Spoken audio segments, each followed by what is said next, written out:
Pachtataj, dale chicuaj, dicen algunos, ¿eh? En la página 151 de nuestro libro hemos encontrado esta interjección.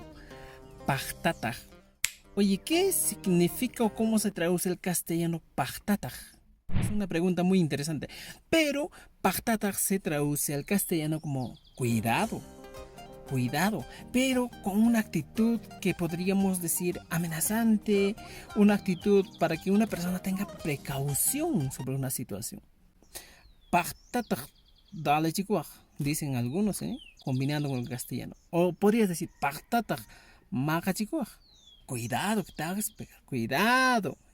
Esa es la interjección que se utiliza en el quechua. Pachtataj yau warmicha, pachtataj yau. Conan yacharon que pachtataj, cuidado. Cuando tu mamá dice, cuidado, te voy a agarrar con este chicote, chaya, que pachtataj. Ese es el pachtataj.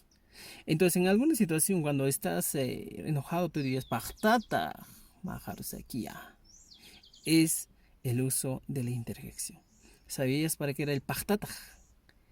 Comparte este video para que más personas aprendan a utilizar el pachtataj. Tu pananchiskama.